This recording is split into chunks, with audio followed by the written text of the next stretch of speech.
Et on souhaite une bonne année à Alexandre Devecchio également. Bonne année à tous. Qui nous a retrouvés pour son édito. Alors, on va parler des vœux justement, d'Emmanuel Macron. Il a laissé entendre, Alexandre, qu'il pourrait mettre en œuvre des référendums pour sortir de l'impasse politique actuelle.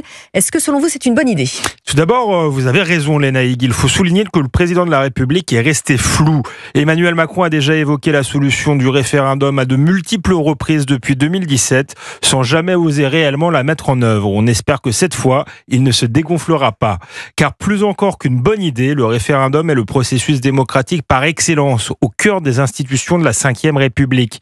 La souveraineté nationale appartient au peuple, qui l'exerce par ses représentants et par la voie du référendum. Peut-on lire dès l'article 3 de notre Constitution ? Le référendum y est mis au même niveau que la démocratie représentative.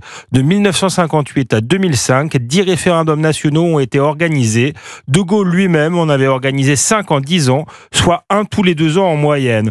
Or, depuis 20 ans et le non au référendum de 2005, aucun président ne s'est risqué à convoquer une consultation nationale. Un déni de démocratie qui n'a fait que nourrir une exaspération légitime devant des élites de plus en plus coupées des aspirations populaires et qui ne semblent plus gouverner que pour une minorité. Et alors, Alexandre, le référendum, il suscite pourtant une certaine méfiance de la part de la classe politique. Oui, il est souvent présenté comme un plébiscite, accusé d'affaiblir la démocratie représentative, de délégitimer les élites.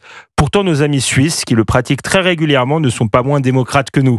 Bien au contraire. Rappelons qu'aux États-Unis, lors des dernières élections, les Américains ont plébiscité Donald Trump tout en votant lors d'un référendum simultané pour protéger le droit à l'avortement. Preuve que les électeurs savent faire la distinction entre le président et la question qu'il aurait posée. En 2005, en France, le référendum sur le traité constitutionnel avait suscité un débat national de fond, comme on en a peu l'habitude. Dans le cas présent, un bon usage du référendum permettrait de faire passer de vraies mesures sans avoir à trouver de compromis impossible avec une majorité introuvable. Plus largement, ce serait un moyen de sortir de la crise démocratique rampante que nous connaissons depuis des années. Reste, Alexandre, à poser la bonne question. Oui, tout l'enjeu est là, Lénaïg. Si la question soumise par le président de la République apparaît accessoire, le référendum ne fera que nourrir un peu plus la frustration démocratique d'une partie des Français et accroître la détestation à l'égard du président.